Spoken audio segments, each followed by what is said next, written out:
Buenos días, es un gusto estar nuevamente con todos ustedes para compartir la palabra de Dios. Y esta semana voy a hacer una pausa en cuanto a la exposición de la carta que Pablo les escribió a los colosenses. Lo hago recurrentemente, no siempre estudiamos toda una carta o un libro de corrido, sino que hacemos pausas también para hablar sobre ciertos temas. Esto es bueno y nos ayuda para no cansar a los que gustan de una cosa o gustan de la otra. Así que vamos a orar y a pedir la bendición de nuestro Dios para este tiempo. Señor, bendícenos, ayúdanos. La exposición de tu palabra, Señor, es precisamente para que toques nuestra mente y nuestro corazón con ella y nuestras vidas sean transformadas para que vivamos para la gloria tuya, en tanto que Cristo Jesús no viene por nosotros. Bendícenos en el nombre de Jesús. Amén. Hay una palabra que estamos usando mucho a raíz precisamente de esta contingencia médica y es la palabra normalidad. Y hoy, como nunca, es necesario entonces que hablemos acerca de lo que es la normalidad. Porque esta palabra, aunque todos la entendemos, para unos puede significar una cosa y para otros otra. Así que incluso pensemos en que se le ha añadido otra palabra a normalidad, la nueva normalidad, así que complica a veces un poco más las cosas. Pero déjeme hacer una reflexión sobre el tema, que no deja de ser precisamente interesante. Soy un creyente y ustedes son creyentes también. Y quiero centrarme en la pregunta de ¿qué es la normalidad para nosotros los creyentes? O sea, de hecho, el tema de esta predicación es normalidad. ¿Qué significa eso para los creyentes? La palabra normal o normalidad no aparece como tal en la Biblia. En la Reina Valera no aparece ninguna sola vez. En la Reina Valera, revisión 89, ahí aparece una vez. En las traducciones dinámicas como la NTV, la NBI, Palabra de Dios para todos, en estas traducciones normal aparece varias veces, pero es una adecuación. En los manuscritos no existe la palabra normal o normalidad, porque esta palabra no pertenece ni al griego, ni al arameo, ni al hebreo. Es una palabra que nosotros usamos nacida del latín. Por eso cuando hablamos nosotros de norma o de normalidad, de normal o de normalidad, entendemos más o menos a qué nos estamos refiriendo. La palabra, le decía, normal o normalidad, viene del latín norma, que quiere decir regla o canon. Es una de sus derivaciones. Pero para nuestro análisis busqué algunas definiciones en varios diccionarios. Quizá la más apropiada para nosotros es lo que dice lo siguiente: normal o normalidad es aquello que es común, usual o frecuente, sin excederse, sin salirse de lo común, ni que nos haga padecer. Es un tanto larga, no es práctica para nuestro propósito. Por eso la contraje un poco. Y entonces quedaría, para que nosotros la entendiéramos y la manejáramos correctamente en esta predicación, puse así: norma, normal, que es un adjetivo, y normalidad, que es un sustantivo, es aquello que no sale de lo acostumbrado ni nos hace padecer. Con eso es más que suficiente para que entendamos nosotros el concepto de lo que hoy, con el favor de Dios, quiero hablarles. Normal o normalidad es aquello que no sale de lo acostumbrado ni nos hace padecer. Entonces es fácil que lo comprendamos, aunque todos nosotros de alguna u otra manera entendemos lo que es normal o normalidad.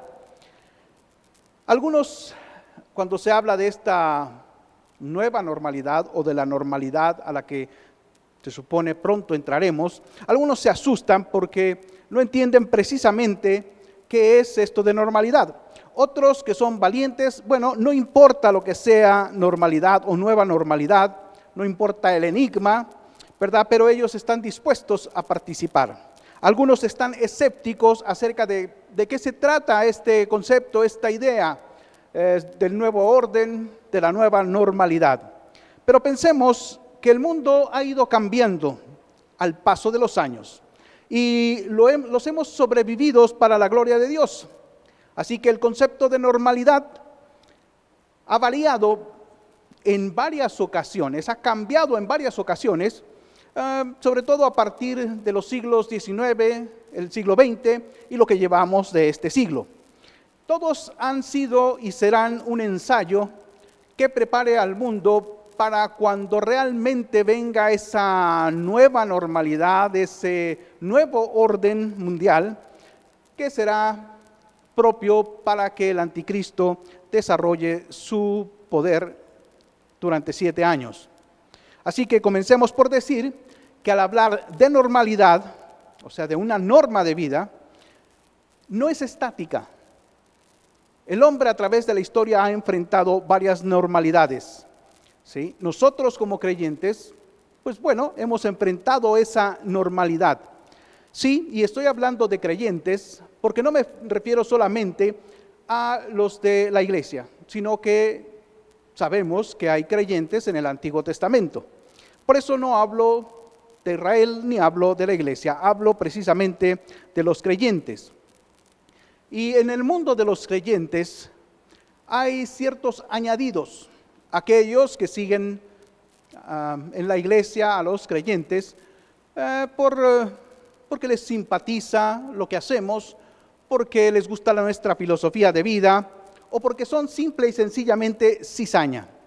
Y estoy utilizando la palabra cizaña como ya lo he venido haciendo en algunas ocasiones pasadas, no porque estoy pensando en el sentido mal de la cizaña, sino en el inofensivo, en el no nocivo, porque podemos llamar así a aquellas personas que se congregan con el pueblo de Dios, que vienen a la iglesia, pero que no son pueblo de Dios, ni son parte del cuerpo de Cristo Jesús, que es la iglesia. Así que entonces, nosotros vemos que los creyentes, a los que yo me refiero obviamente en Dios, comienzan con Abraham.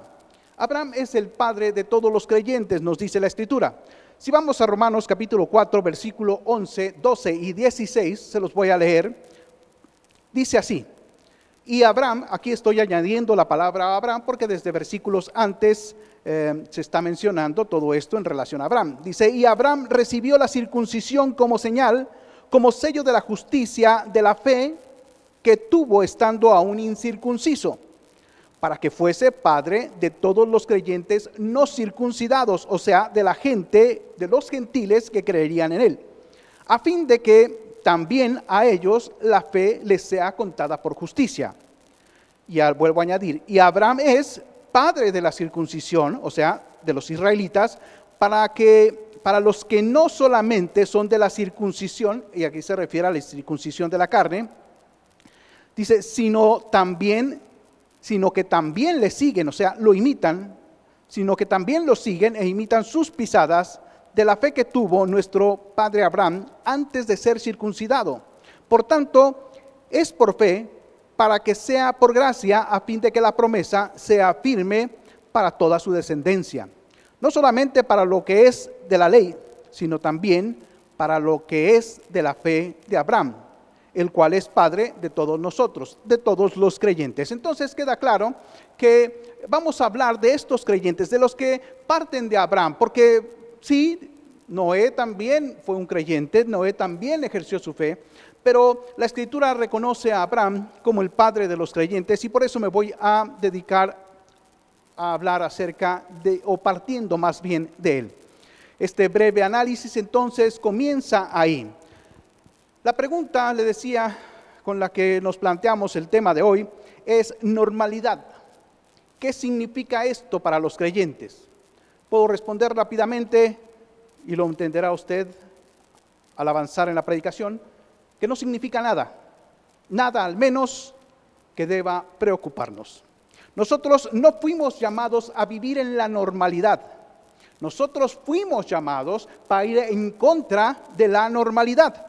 Así que no nos asustemos ni nos preocupemos por qué va a pasar cuando estos días, ¿verdad?, se acaben, nos permitan salir, reunirnos, etcétera.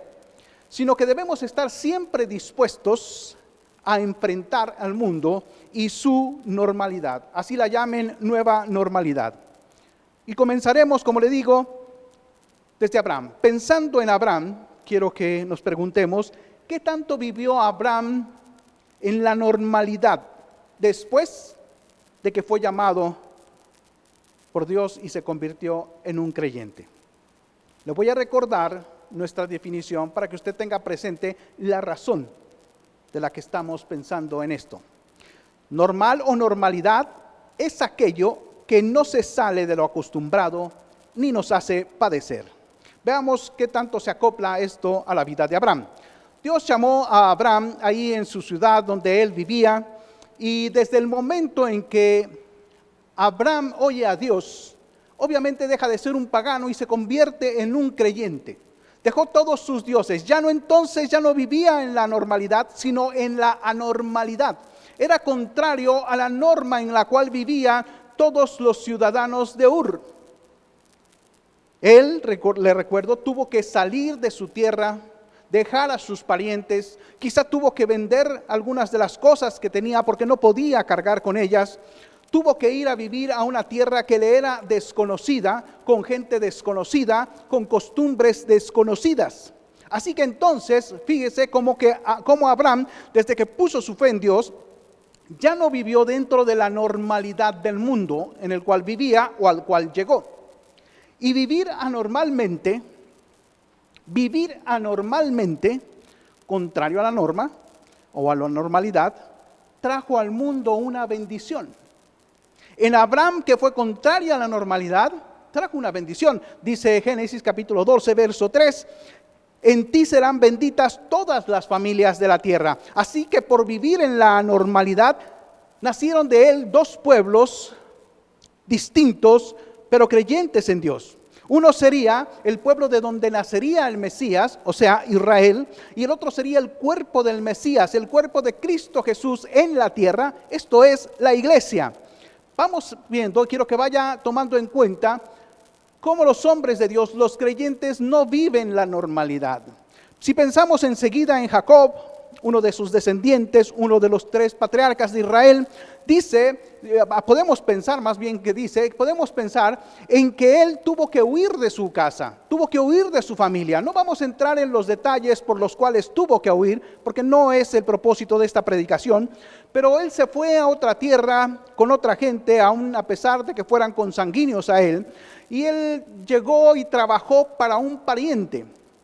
No fue normal, porque normal es que él hubiera podido vivir en su casa, con su familia, con la riqueza que tenía su familia, y él tuvo que llegar a trabajar como un siervo a una familia extraña. Y si recordamos, aquel para el que trabajó, lo estafó. Y si él hubiera podido, le hubiera quitado todo y lo hubiera regresado a su tierra sin absolutamente nada, pero no sucedió así, gracias a Dios. Y una vez que él regresa con todo lo que posee, tiene que confrontarse con su hermano, con aquel del que había huido. Y en el corazón de Jacob había gran temor porque no sabía cuál iba a ser la reacción de su hermano. Él pensaba que iba a atentar contra su vida, pero no fue así. Así que después de la confrontación con su hermano, él se establece en la tierra de donde había salido, tuvo 12 hijos, y de esos 12 hijos, de una tribu, que formaron cada uno de los hijos, de la de Judá, es el 4.º hijo de Jacob, de ahí surge el que sería y es el Mesías de Israel. Así que tuvo después que sufrir la pérdida de uno de sus hijos, tuvo que ir nuevamente a una nación extranjera a vivir a causa de la hambruna que se desató en aquellos tiempos, pero todo esto por no vivir normalmente, sino vivir distinto para Dios, trajo una bendición. Le fue ratificada la promesa de Abraham. También él es nombrado entre los 3 patriarcas, como les decía hace un momento. Dios se identifica como el Dios de Abraham, de Isaac y de Jacob. Después podemos pensar en su hijo José. aquel que él creía que había sido asesinado por una bestia. Este hombre, José, no era querido por sus hermanos. Para él no era normal disfrutar y vivir con la compañía y el gozo de los hermanos. Sus hermanos quisieron matarle, le recuerdo, lo echaron a un pozo para que muriera ahí en el fondo solo, pero luego se compadecieron de él, lo sacaron y lo vendieron como un esclavo. Fue llevado a Egipto, donde por tratar de vivir correctamente de acuerdo a Dios, fue llevado injustamente a la cárcel. ¿Eso es normal? No, no es normal. Dios lo sacó de la cárcel después para ponerlo como el segundo al mando en el país más poderoso de la tierra en aquel tiempo, de Egipto. ¿Es normal? No, no es normal. Dios actúa en la anormalidad, fíjese usted, vaya viendo. Entonces, habiendo él vivido en la normalidad, o sea, contrario a la normalidad del mundo, trajo gran bendición. Porque una vez que él está establecido ahí en Egipto, dice Génesis 45, verso 4 y 5, que vienen sus hermanos, vienen a comprar alimentos para llevarle a su padre y a sus familias para que no murieran de hambre. Pero estos versos nos dicen así: entonces dijo José a sus hermanos, acercaos a mí, y ellos se acercaron, y él dijo, yo soy José, vuestro hermano, al que vendisteis para Egipto. Imagínese usted la sorpresa de los hermanos, y pusieron los ojos tan grandes como un huevo estrellado, y les dijo, ahora pues, no os entristezcáis, ni os pese el haberme vendido acá. Fíjese ya la comprensión que tenía José de la obra de Dios a través de los tiempos. Porque él dice, porque para preservación de vida me envió Dios delante de vosotros. Fíjese, anormal, alguien normalmente se hubiera desquitado, les hubiera echado en cara su crimen, su desprecio, aquella forma en que lo trataron. Pero José no actuó así. Años después, cuando Jacob muere y los hermanos se sienten temerosos porque pensaban que mientras vivía Jacob, José no se vengaría de ellos, y una vez que faltó Jacob, entonces sí se iba a vengar de ellos. Ellos temían. En el capítulo 50 del verso 18 al 21 dice así, vinieron también sus hermanos y se postraron delante de él y dijeron, henos aquí tus siervos, o sea, siervos tuyos. Y les respondió José, no temáis, ¿acaso estoy yo en lugar de Dios? O sea, si él sabe, y nosotros debemos de saber, que si hay alguien que debe de juzgar, es Dios, no nosotros. Pero ya para este tiempo, obviamente, el conocimiento que José tenía de Dios era muy grande, muy fuerte, muy amplio. Y entonces les dice, vosotros pensasteis mal contra mí, mas Dios lo encaminó a bien.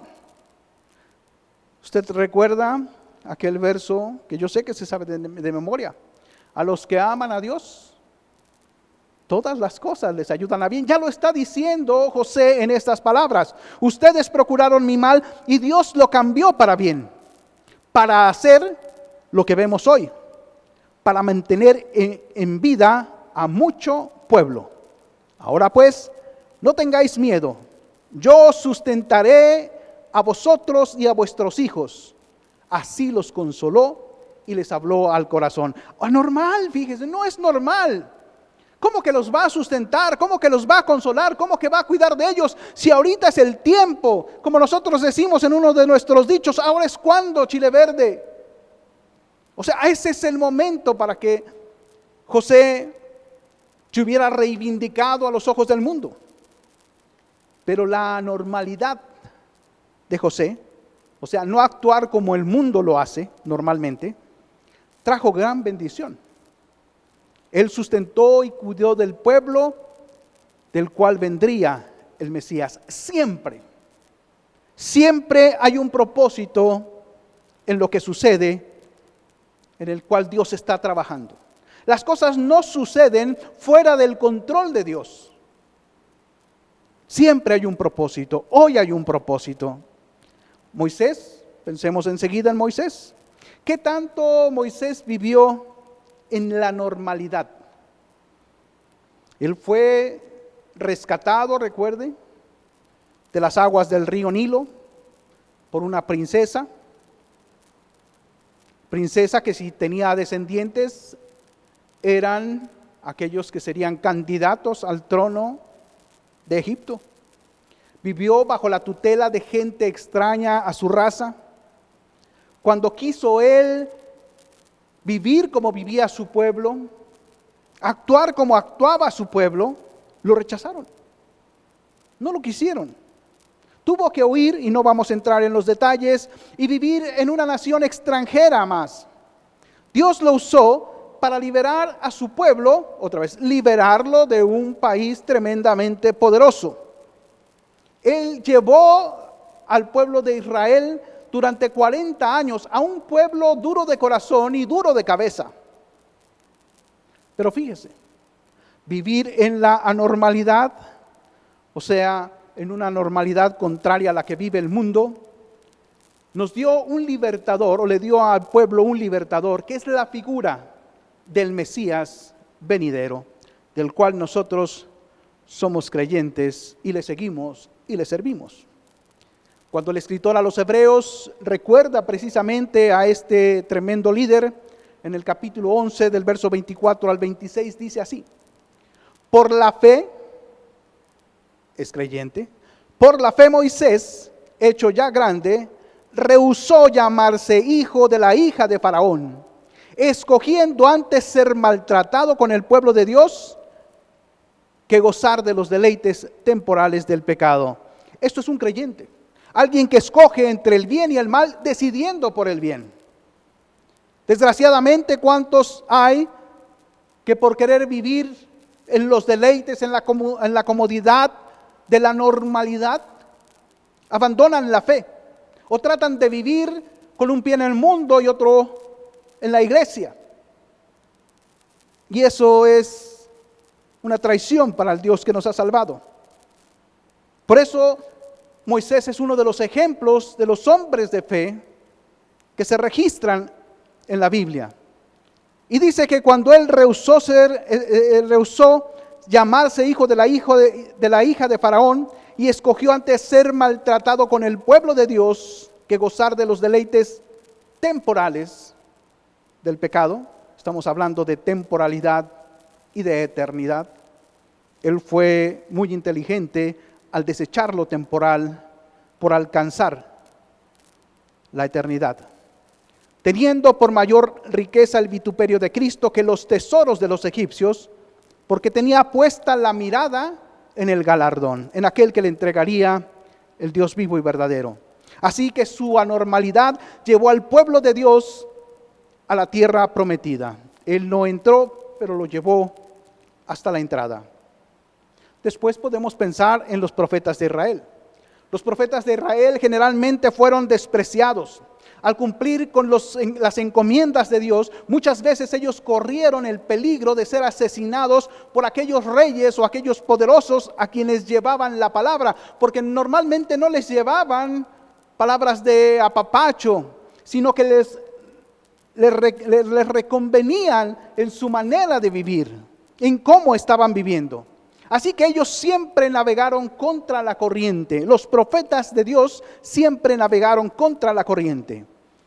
Pero el hecho de que ellos hayan vivido en la normalidad, contra la normalidad de la sociedad y de la religión, trajo al mundo bendición, porque ellos son los que nos trajeron la palabra de Dios. Ellos fueron y serán aquellos que nos marcaron el rumbo, la dirección que nosotros debíamos de seguir para honrar al Dios vivo y verdadero. Uno de esos profetas que tanto sufrió, uno de esos profetas que un día estuvo a punto de aventar la toalla, pero él reconoce que Dios siempre lo seducía, siempre le ganaba.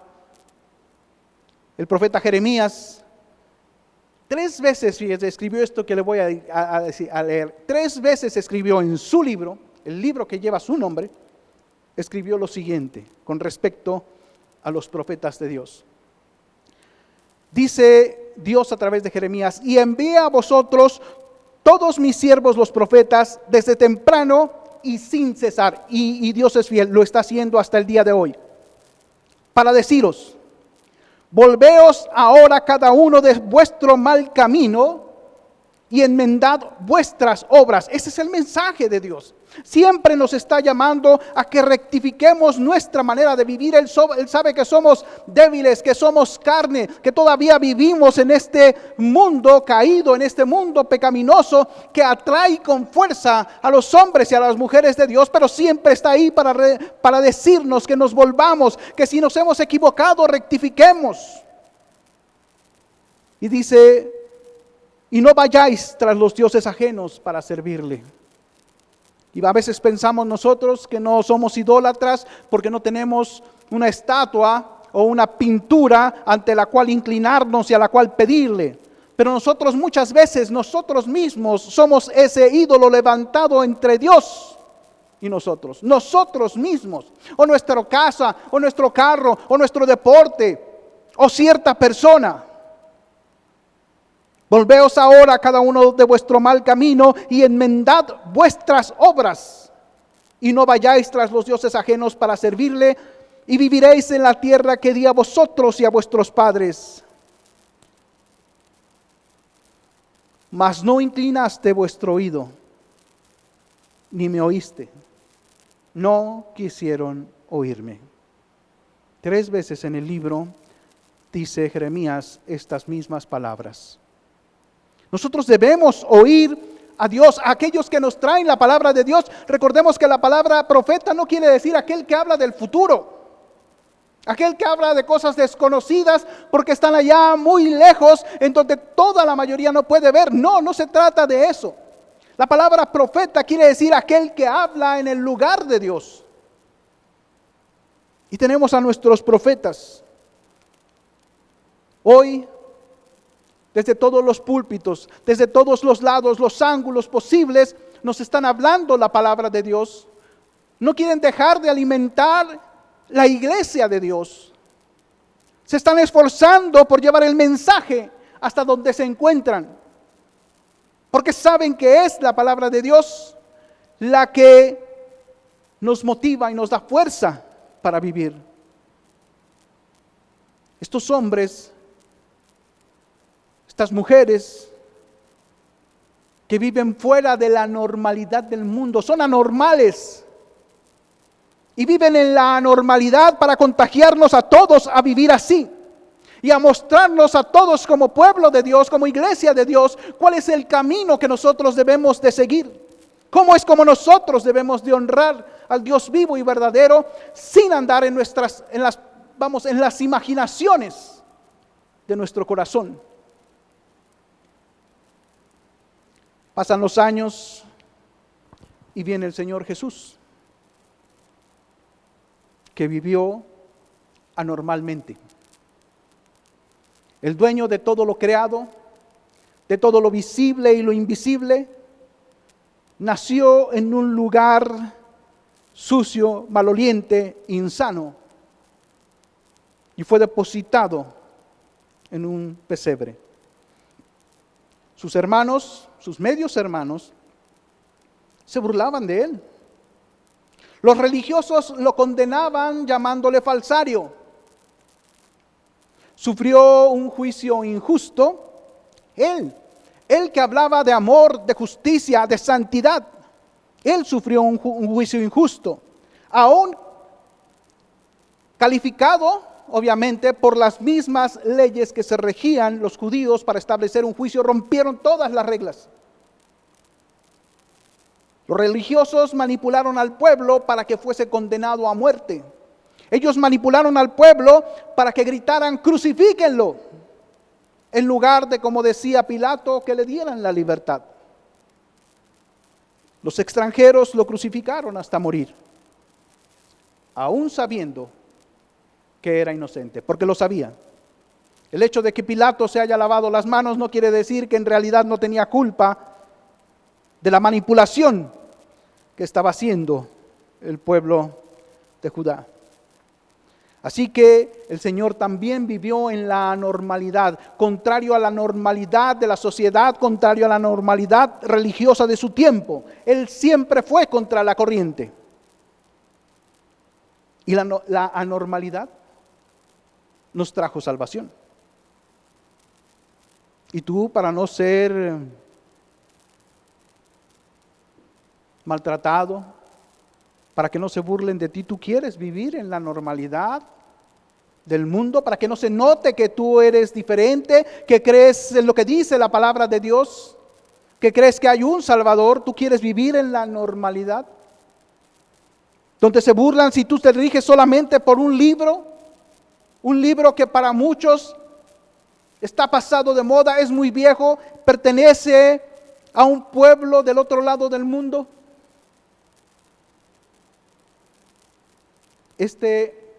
Anormal, o sea, contrario a la normalidad del mundo, el Señor Jesús dijo en el Evangelio de San Juan capítulo 5 verso 24: de cierto os digo, el que oye mi palabra y crea al que me envió tiene vida eterna. Y el mundo nos dice: ¿cómo? Es una locura. ¿Cómo por oír? ¿Cómo por una predicación? ¿Cómo que porque alguien me habló del Evangelio, entonces yo voy a tener vida eterna? No, para obtener la vida eterna nos dice la religión que hay muchas cosas que hacer y muchos mandamientos que cumplir. Es una locura. Y nos dicen: ustedes son unos soberbios, porque por decir que solamente por creer ya son salvos, ya son santos, ya van a ir al cielo. No, la religión dice que eso no puede ser. La religión dice que hay un purgatorio a donde todos tenemos que ir a pagar nuestras deudas y que de ahí solamente saldremos con rezos, con misas, o al paso de los años cuando ya hayamos pagado cada uno de nuestros pecados.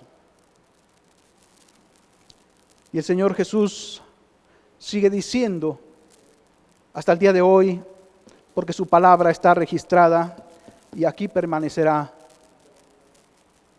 el que oye mi palabra y crea al que me envió tiene vida eterna y no vendrá a condenación. No hay ningún juicio que al final de nuestra vida se nos vaya a hacer. Porque si ya hemos creído, si ya hemos sido salvos por el sacrificio de Cristo Jesús en la cruz, si Él ya pagó por nuestros pecados, entonces ¿por qué tendría que haber un juicio de condenación? No lo hay. Y no vendrá a condenación, mas ha pasado, y esto puede ser porque ha pasado de la muerte a la vida. La norma del mundo, la normalidad del mundo puede decir muchas cosas que van contrarias a Dios. Pero lo anormal, quiero que vea hasta este momento, nos trae gran bendición, y en este caso, la salvación. Pero pensemos todavía en un punto más para analizar: los apóstoles y los cristianos. Los apóstoles y los cristianos fueron y son hasta ahora perseguidos por propios y extraños, por la misma nación o por otra. Padecieron, además de la persecución y siguen padeciéndolo, padecen hambre, sed, injusticias, cárceles, azotes, se les quitan sus propiedades. Fueron el blanco de ataques de los poderosos de la tierra y de los ignorantes de la tierra. Y esto no es nuevo, y lo sabemos, porque Dios, el Señor Jesucristo, a nosotros nunca nos mintió. El Señor Jesucristo dice así en Lucas 11, verso 49. Dice: por esto la sabiduría de Dios, o sea, sabiduría contraria a la sabiduría del mundo, por esto la sabiduría de Dios también dijo: les enviaré profetas y apóstoles, y de ellos a unos matarán y a otros perseguirán. ¿Esto desmotivó a los creyentes porque iban a ser tratados como anormales? Por supuesto que no. Años después escribe Pablo en la carta a los Efesios cómo él y todos los demás creyentes seguían luchando en el mundo, seguían predicando en el mundo, que no debíamos de ajustarnos a la normalidad. Por eso a nosotros la normalidad o la nueva normalidad o como le quieran poner, el nuevo orden mundial, eso no importa. Porque nosotros no fuimos llamados para vivir dentro de esa normalidad. Efesios 2, del 16 al 22 dice así: y mediante la cruz reconciliar con Dios a ambos en un solo cuerpo. Está hablando de judíos y gentiles, matando en ellos las enemistades. Y vino y anunció las buenas nuevas, o sea, el evangelio de la paz, a vosotros que estabais lejos, los gentiles, y a los que estaban cerca, los judíos. Porque por medio de los unos y los otros tenemos entrada por un mismo espíritu al Padre. Así que ya no sois extranjeros y advenedizos, sino conciudadanos de los santos y miembros de la familia de Dios, edificados sobre el fundamento de los apóstoles y profetas, siendo la principal piedra del ángulo Jesucristo mismo, en quien todo el edificio bien coordinado va creciendo para ser un templo santo en el Señor, en quien vosotros también sois juntamente edificados para la morada de Dios en el Espíritu. La bendición de que ellos hayan vivido en la normalidad nos trajo el mensaje de salvación, nos trajo el conocimiento y la sabiduría para que entendamos cómo debemos de vivir para Dios. Fíjese cuánta riqueza hay en no adaptarnos a la normalidad del mundo, en no asustarnos por lo que el mundo llama nueva normalidad.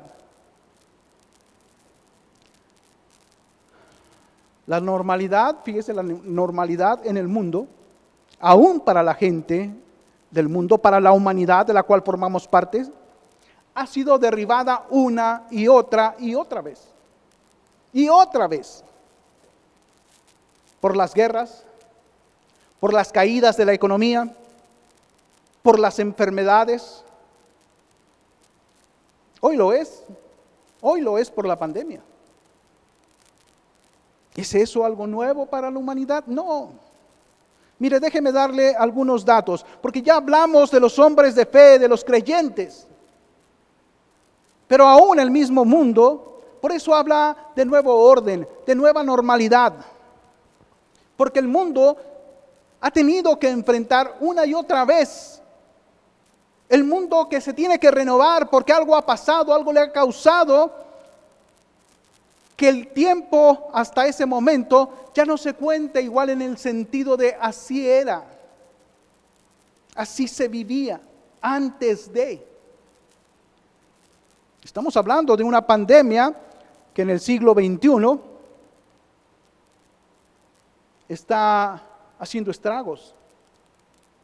Pero déjeme decirle, desde la primer pandemia, desde la primer peste, de la cual hay registro, se llama la peste de Justiniano. Esta peste está registrado al menos en los romanos, que se llevó o sucedió entre 541 y 543. Esta enfermedad, según lo relatan, mire, se esparció a una velocidad vertiginosa en todo el mundo conocido. Aún el mismo, si se le llama precisamente peste de Justiniano, porque Justiniano, el emperador, fue afectado por ella. Se recuperó, pero fue afectado por ella. Se dice, fíjese, estoy hablando de 541, 543, se dice que murieron 4 millones de personas. Nada más en el mundo conocido. 4 millones de personas. Había muchos lugares donde el número de los muertos superaba al de los vivos. Pasan los años, llega el siglo XIV y entre el año 1346 y 1353, 7 años, sucedió lo que conocemos como la peste negra, un brote que aún está activo, aún está activo en la humanidad. Ya no tiene el impacto o no ha tenido el impacto que tuvo en el siglo XIV. Pero ha sido una de las mayores pandemias en la historia de la humanidad. Se registra que para aquel tiempo en Europa había 80 millones de habitantes. Solo quedaron 30. Solo quedaron 30. Murió poco más del 60% de la población tan solo en Europa. ¿Seguía siendo normal la vida? Por supuesto que no. Cada que había una enfermedad como estas azotando la humanidad, se tiene que vivir una nueva normalidad. Por eso le digo, no es cosa nueva. La normalidad no es algo estático para la humanidad. En 1918 a 1920 corrió aquella epidemia por el mundo llamada la gripe española, mal llamada gripe española, H1N1. Esta pandemia corrió obviamente por todo el mundo. Hoy hay registro, aunque no exacto, ahorita le voy a decir por qué, pero hay registro de que ni los hospitales, ni las funerarias, ni las tumbas ajustaban para tantos muertos que había. Se dice conservadoramente que esa pandemia de gripe española, mató 50 millones de personas en el mundo. Esa es la contabilidad conservadora. Pero hay quienes dicen que llegó a los 100 millones de personas en el mundo. No se tiene una cantidad exacta porque los muertos eran demasiados como para estarlos contando. Había que estar ocupados en detener el contagio. La gripe asiática, H2N2, en 1957, estamos hablando ya de la era moderna. En 1957 esta gripe asiática mató 1 millón de personas en todo el planeta. La gripe de Hong Kong, H3N2, en 1968 también causó 1 millón de víctimas. El siglo pasado, cuando otro virus comenzó a atacar la humanidad, por ahí de los 80, si usted lo recuerda, el virus de inmunodeficiencia adquirida lleva hasta la fecha, porque todavía no se detiene, más de 25 millones de personas. No pretendo asustarle con estos datos. Lo que quiero que veamos es que la normalidad en el mundo no existe como algo constante, como algo estático. Constantemente la humanidad ha tenido que enfrentar o vivir bajo una nueva normalidad. Las normalidades en el mundo son derribadas por la economía, por la política, por la religión, por la salud. Y Dios permite que sucedan. Dios permita que sucedan porque tiene un propósito para nosotros como humanidad, para nosotros que vivimos en un mundo caído y que si no rectificamos nuestro camino nos vamos a perder eternamente. Porque lo que Él quiere es que la humanidad volteemos a verlo, que Él está ahí, que quiere ayudarnos. No, quizás no a la manera que nosotros como humanidad esperamos. Porque Él lo que quiere es que seamos bendecidos con vida eterna, no con esta vida temporal. Esta vida temporal se nos va a acabar a todos. Podemos morir por la pandemia o no. Pero lo que está buscando es darnos vida eterna, una vida que perdure, una vida estable. Ese es su objetivo, su propósito. Él quiere bendecirnos más allá de lo que es esta vida, este mundo. Nos quiere en el cielo, nos quiere a su lado, no en este mundo caído, pecador. Mire cómo somos, mire la crueldad que a veces nos sorprende hasta dónde podemos llegar los seres humanos. A veces nos llamamos o les llamamos a unos animales, pero insultamos a los animales cuando el ser humano se comporta con barbaridad. Eso es este mundo. Precisamente la normalidad cae cuando un pueblo, con toda la barbarie de su corazón, ataca a otro para poder ser más rico, para tener más tierras, para que haya más industria, más comercio que le pueda servir a esa nación. Aunque utilicen, escúcheme, aunque utilicen la democracia como pretexto. Anímese entonces. No quiero que se abata por los datos. Porque vivir fuera de la normalidad del mundo es lo que quiere Dios para usted. Para usted. Yo creo que recuerda Romanos 12, verso 2. Déjeme parafraseárselo de esta manera. No os conforméis a este siglo, o sea, no se ajusten a la normalidad de este mundo, sino transformaos por medio de la renovación de vuestro entendimiento, o sea, vivan contra la normalidad de este mundo, para que comprueben cuál sea la buena voluntad de Dios, agradable y perfecta. Aquí encontramos claramente que los creyentes no deben vivir en la normalidad o la nueva normalidad del mundo. Los creyentes en ese sentido hemos sido llamados para normales, para anormalidad, para ir contra la norma del mundo. Haciendo un resumen: Abraham, Jacob, José, Moisés, los profetas, el Señor Jesús, los apóstoles y los cristianos siempre han sido bendecidos o bendición para la humanidad.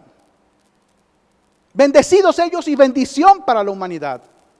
Bendecidos ellos porque entendieron que debían vivir contrario a las normas del mundo. Y bendecidos nosotros porque esa normalidad en la cual vivieron nos trajo bendición y riqueza hasta el día de hoy. ¿Que hasta dónde llegará esto que está pasando? No lo sé. Lo que sí sé es que la iglesia, los creyentes han sobrevivido a cuanta catástrofe ha habido y habrá hasta el regreso de Cristo. Lo que sí sé es que la iglesia ha sobrevivido a tiempos de bonanza y a tiempos tempestuosos, turbulentos, y así se mantendrá hasta el regreso de Cristo Jesús. No ha hecho ni le hará nada y siempre irá contra la corriente, contra la normalidad. Imite a los creyentes. Imite a los creyentes que nos precedieron. Y usted será bendición. Mínimo para su familia, que ya es mucho. Imite a los creyentes que nos precedieron, que nos enseñan a vivir con valentía, con fuerza, con poder, con seguridad, contra la normalidad del mundo. Llevando la palabra de Dios, mostrándole el camino a la gente que lo necesita, porque lo necesitan aunque no estén conscientes de ellos. En conclusión, mis queridos hermanos, hermanas, familia, amigos, ¿qué es la normalidad para los creyentes? Nada. Nada que deba preocuparnos. Porque estamos llamados, hemos sido llamados para vivir en la anormalidad, fuera de las normas establecidas por el mundo. Sea la nueva normalidad o sea la vieja. Dios no lo quiere viviendo en la normalidad del mundo. Padre, gracias por esta palabra, gracias porque tú nos das, Señor, todos los elementos que nosotros necesitamos para saber cómo enfrentar nuestros tiempos. Y sí, Señor, son tiempos turbulentos, tiempos confusos, tiempos de oscuridad, pero tú eres la luz verdadera. Y tú nos ayudas, eterno Dios, a enfrentarla con tu palabra y con tu ejemplo. Con tu palabra y el ejemplo de los hombres y las mujeres que nos han precedido en la fe. Nuestros ojos están puestos en ti, Señor, no en las cosas que suceden en la tierra, porque somos tus hijos, porque somos tu pueblo. Te bendecimos y te agradecemos, Señor, porque tú estás con nosotros, tú nos acompañas. Si son horas de oscuridad, si son horas difíciles, aquí estás tú. No nos prometiste que no tendríamos problemas. No nos prometiste que no habría tiempos difíciles. Por el contrario, tú nos dijiste que los habría. Pero también dijiste que estarías con nosotros. Y eso ya, Señor, es ganancia, es gane, es victoria. Te agradezco, Señor, por cómo hablas a nuestros corazones. Y también te ruego por mis hermanos y mis hermanas, Señor, que en estos tiempos difíciles mantienen firme su fe. Yo te ruego que aún en estos tiempos difíciles prospere su trabajo, prospere su negocio, prospere su casa, Señor. Que tú les bendigas, que tú nos guardes. Que tú, Señor, no permitas que esta plaga toque nuestras vidas, ni la de nadie de nuestra familia, Señor. Te ruego por el contrario, salud y bendición, salud y prosperidad para todos, Señor. Y que los diezmos y las ofrendas que mis hermanos y mis hermanas, con su fe, con su amor y su fidelidad, están entregando para que la iglesia siga su marcha adelante, gracias por ellos y gracias por ellos, Señor. Para que todos estos recursos sigan siendo administrados para tu gloria y para tu honra, puesto que vivimos en un mundo material. Tú bendícelos, tú guárdalos, tú prospéralos. En el nombre de Jesús. Y es en el nombre de nuestro Señor Jesucristo que los bendigo, que Él los guarde del mal, que los aparte de los peligros y que los prospere en todo lo que ustedes hacen. Así los bendigo en el nombre de Cristo Jesús. Amén.